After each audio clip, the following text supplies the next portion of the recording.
Hello students, मैं हूं Nitin. Welcome to my channel. So आज हम स्टार्ट करने वाले chapter first number system class 9 का एक्सरसाइज 1.2। क्लियर। इससे पहले मैंने आपको 1.2 1.1 का पूरा हो चुका है हमारा क्लियर। तो उसके बाद मैंने आपको इंट्रोडक्शन भी पढ़ा दिया है। ठीक है, अगर आपने इस चैप्टर का इंट्रोडक्शन पार्ट नहीं देखा, जल्दी से मेरे चैनल पर जाके इस चैप्टर का इंट्रोडक्शन पार्ट देख लीजिए। क्लियर। चलिए स्टार्ट करते हैं एक्सरसाइज 1.2 का chapter first number system class 9। चलिए क्वेश्चन फर्स्ट में state with the following statement are true और false, justify your answer. Clear. हमें करना है वही बताना है, ट्रू और फॉल्स करना है और अपना आंसर देना है। क्लियर। फर्स्ट में मैंने क्या है, every rational numbers is a real numbers. वो क्या बोलना चाह रहे हैं कि जितने भी हमारे इरेशनल होते हैं क्या वो रियल नंबर हो सकते हैं। तो देखो रियल नंबर हमें दो टाइप्स के होते हैं। क्लियर। पहला टाइप होता है हमारा रैशनल और दूसरा होता है हमारा इरेशनल। ठीक है। रैशनल नंबर अपने वो होते जो पी अपॉन क्यू की फॉर्म में हो और क्यू जो है वो इक्वल टू नॉट जीरो हो। क्लियर।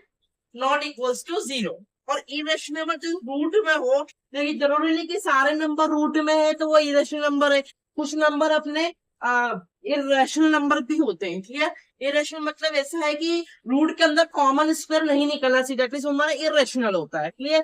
तो आप देख सकते हैं कि इरेशनल नंबर जो रियल नंबर में आता है तो दैट इज ये स्टेटमेंट क्या हो जाएगी अपनी ट्रू हो जाएगी। क्लियर। ठीक है, समझ में आ गया। चलो नेक्स्ट देखते हैं। Every point on the number line is of the form under root N where N is a natural number. वो क्या बोलना चाह रहा है कि हमारे जो नंबर लाइन है, ठीक है, वो क्या बोलना चाह रहा है जो हमारा जो नंबर लाइन है क्या उसमें under root N where N is a natural number हो सकते हैं क्या।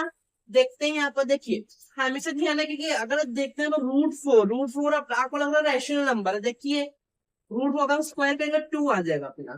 क्लियर। 2 निकल जाएगा। अगर मैंने बोला कि क्या हम इसका तो हो जाएगा कंडीशन सॉल्व, लेकिन क्या इसकी हो पाएगी तो कंडीशन सॉल्व इसकी हो पाएगी क्या, नहीं हो पाएगी। क्या इसकी हो पाएगी, क्या नहीं हो पाएगी। ठीक है। क्या इसकी हो पाएगी, क्या नहीं हो पाएगी। क्लियर। कंडीशंस वैसी होनी चाहिए। तो दैट इज ये क्या हो जाएगा हमारा फॉल्स हो जाएगा। एक और बार समझा देता हूँ कि एवरी पॉइंट में जितने भी पॉइंट है ऑन द नंबर है, मतलब जितने भी पॉइंट जो नंबर लाइन में इज ऑफ द फॉर्म, मतलब उसकी form root under root upon N where N is a natural number. वो कहना अंडर रूट अपॉन एन जो है क्या वो नेचुरल नंबर हो सकता है, नहीं। क्लियर। वो कंडीशन तो सही है लेकिन ये वाली कंडीशन है, लेकिन ये वाली कंडीशन में वो अप्लाई नहीं हो रहा है, दैट इज हमारा क्या हो जाएगा फॉल्स हो जाएगा। क्लियर। थर्ड नंबर लेते हैं। Every real number is an irrational number. अब इसका सेम उल्टा कर दिया उन्होंने। क्या पहले फंसे में कहते हैं every irrational number is a real number. ये ट्रू था। क्यों ट्रू था, क्योंकि रियल नंबर हमारे इरेशनल नंबर आते हैं। तो क्या every real number is a irrational number, मतलब बोलना चाह रहे हैं जो हमारे इरेशनल नंबर है क्या वो हमारे रियल नंबर हो सकते हैं, नहीं। ठीक है। जितने भी हमारे इरेशनल होते हैं क्या वो रियल नंबर नहीं हो सकते। क्लियर। ठीक है, तो ये स्टेटमेंट हमारी क्या हो जाएगी, फॉल्स हो। क्लियर, समझ में आ गया। चलिए आप क्वेश्चन नंबर टू की तरफ बढ़ा। ठीक है, क्वेश्चन नंबर 2 देखते हैं अपना। क्या है हमारा question two. Question number 2, are the squares roots of all positive integers irrational if not give an explained example। चलिए क्वेश्चन नंबर 2 देखते हैं अपन। Are the squares root of all positive integers irrational if not give an examples of the squares root of a number that is a rational number। Clear. समझ देखिए यहाँ पर जो क्या बोलना चाह रहा है कि सबसे पहले फर्स्ट देखते क्वेश्चन क्या बोलना चाह रहा है, are the square root of all positive integers irrational number. वो बोलना चाह रहा है कि जो हमारे जो स्क्वायर रूट से अगर हम उसमें ऑल पॉजिटिव इंटीजर देखें क्या वो इरेशनल नंबर हो सकते हैं। ठीक है। और अगर नहीं हो सकते तो give an example of the square root of a number that is a rational number. वो कहना है अगर नहीं हो सकते तो हमको एक एग्जाम्पल दो, क्लियर, जिससे हम कह सकते हैं कि हाँ वो रैशनल नंबर है। क्लियर, समझ में आ गया? तो चलो सबसे पहले एग्जाम्पल जैसे मैंने दे दिया, एग्जाम्पल नंबर 4, रूट 4। क्या रूट, देखो यहाँ पर स्क्वायर, स्क्वायर मैंने आपको बताया था, स्क्वायर रूट आप 8th क्लास में पढ़ के आएंगे, स्क्वायर से स्क्वायर रूट एंड क्यूब से क्यूब रूट। ठीक है, स्क्वायर कैसे निकालते हैं? अगर 2 का मैंने स्क्वायर कर दिया है दिस 4, 3 का मैंने स्क्वायर कर दिया दिस 9, तो यहाँ पर आप देख सकते हैं कि 2 का स्क्वायर 4 है, दैट इज हमारा रूट हट सकता है। ठीक है, तो ये हमारा आ गया 2। ठीक है, सेकेंड एग्जाम्पल जगह जैसे मैंने रूट लिख दिया 9। ठीक है, तो देखो 9 भी हमारा आ सकता है 3 की हेल्प से, ये 3। तो हम ये कह सकते हैं कि हाँ root 4 equal to comma root 9 equal 3 is a rational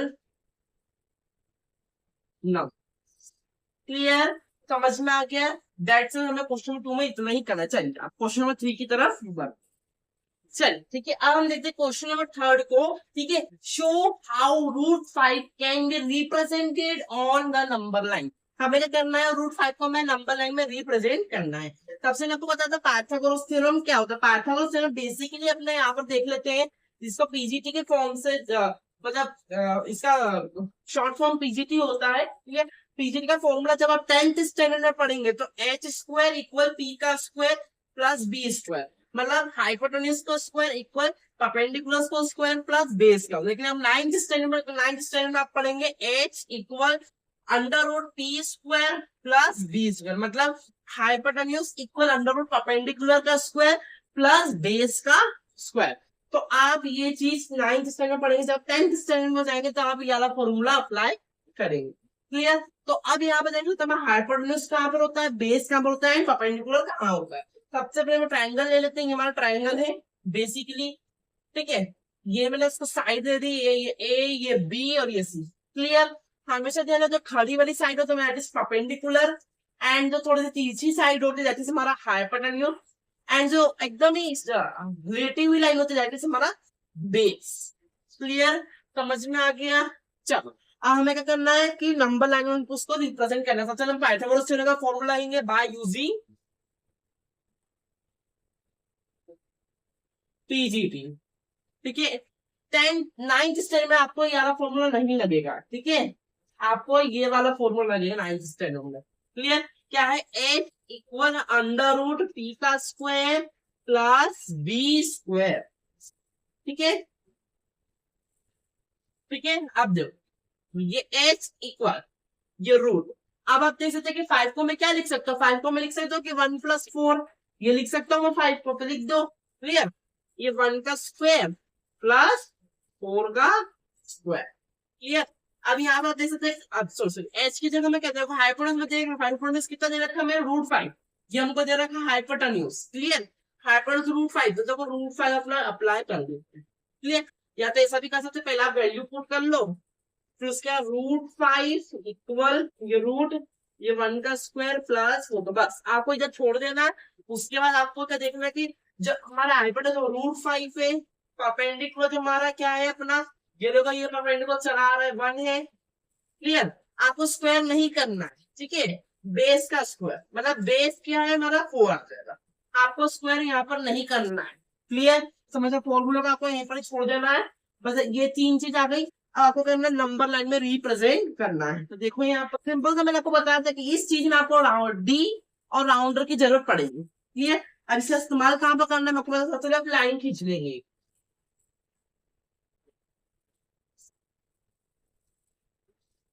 ठीक है, तो यहाँ पर मैंने बेसिकली लाइन खींच ली है। अब आपको पता है कि पॉइंट्स यहाँ पर क्या रहता है, 0 होता है, ये 1, ये 2, ये 3, ये -1, ये -2, ये -3। क्लियर, समझ में आ गया? चलो अब हम इसको नंबर लाइन में प्लॉटिंग कैसे करेंगे, आप सबसे पहले को क्या करना है, काम करिए, या तो इसको 90 डिग्री एंगल नहीं बनाना है तो सिंपल से आप डी ले लीजिए। डी को 0 पे रख के, ठीक है, 0 पे हमें रखना है और 0 पे रख के 90 डिग्री का एंगल कर लेना है। ठीक है, 0 में रख के हमें 90 डिग्री का एंगल किसकी हेल्प से, डी की हेल्प से। अगर आपको 90 डिग्री एंगल बनाना आता है, अगर आपको जैसे आप एग्जाम दे रहे हैं, आपको एग्जाम में आपको आता है 90 डिग्री एंगल कैसे बनाते हैं, लेकिन आपके पास टाइम नहीं बचा, तो आप डी का इस्तेमाल कर सकते हैं। ठीक है, बेसिकली क्या करना है, सबसे 90 डिग्री एंगल बनाने के लिए सिंपली आपको क्या करना है,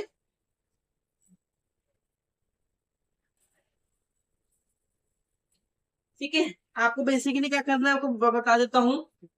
ठीक, आपको क्या करना है, ये सबसे पहले क्या करना है कि आपको राउंडर लेना है, 0 पॉइंट में रख के आपको एक बार इस तरफ एक आर्क मारना है, ऐसा, फिर इस तरफ रख के आपको ऐसा आर्क मार देना है, ठीक है। तो फिर अब आपको ऐसे लाइन को इस प्रकार से इसे जोड़ देना है। समझ में आ गया, क्लियर। अब क्या करना है आपको, फिर आपको जो ये जो पॉइंट है, ये वाला जो पॉइंट है अपना, ये वाला, इस पे पॉइंट रख के आपको उसी मतलब रेडियस, मतलब इसका रेडियस लेके, देखो इतना, इन दोनों के बीच का रेडियस लेके इस प्रकार से आपको ऊपर की तरफ से कट मार देना है, क्लियर। ठीक है, समझ में आ गया। अब यहाँ से आपको उसी रेडियस में आपको इस तरह से ऐसा कट मार देना है, क्लियर। तो ये बन जाएगा 90 डिग्री एंगल, ठीक है। अब दोनों का पल मिला देंगे, दोनों को हमने मिला दिया, ठीक है, समझ में आ गया, दोनों को हमने मिला दिया, क्लियर। अब आपको देखना है कि अब आपको क्या करना है, इसको 2 के साथ जोड़ देना है, इसको 2 के साथ हमें जोड़ देना, क्लियर, समझ में आ गया। चलो 2 के साथ जोड़ दिया। अब क्या करना है, आपको राउंडर लेना है, अरे हाँ, ये राउंडर लेना है, क्लियर। इस पॉइंट 0 पे रख रख के आपको यहाँ पर मैं एंगल का नाम लिख देता हूँ, ये मैंने दिया ए, ये दे दिया मैंने बी, ये दे दिया मैंने सी, ठीक है। अब आपको जो है ये 0 जहां मतलब बी पॉइंट है, बी पॉइंट आपको राउंडर रखना है, एंड जो पेंसिल के आपके जो नोक है आपको एक पॉइंट तक ले जाना है, ठीक है। ये हमने लेके एक पॉइंट तक, आपको यहाँ से यहाँ पर कट मार देना, ठीक है। तो आपका जो कट है वो यहाँ पर लग जाएगा कुछ इस प्रकार से, और यही आपको क्या हो जाएगा, रूट 5, क्लियर, समझ में आ गया। अगर आपको इतना झमेला नहीं करना है, सिंपल सा डी उठाओ और 0 पे रखो, और 0 पे लगने का 90 डिग्री जहां दिख रहा है वहां से एक स्ट्रेट लाइन खींच, क्लियर, समझ में आ गया। लेकिन एग्जाम में क्या रहता है, टीचर्स बोलते हैं कि मुझे शो करा होना चाहिए 90 डिग्री, ठीक है, तो उसके लिए आपको 90 डिग्री का एंगल बनाना पड़ेगा, क्लियर, समझ में आ गया। ये था हमारा क्वेश्चन नंबर 3, ये हमारा लास्ट क्वेश्चन था इस एक्सरसाइज का, क्लियर। अब नेक्स्ट वीडियो में स्टार्ट करेंगे एक्सरसाइज 1.3 से। अगर आपको मेरी वीडियो अच्छी लगी तो लाइक सब्सक्राइब एंड कमेंट कीजिए। Thank you for watching the video.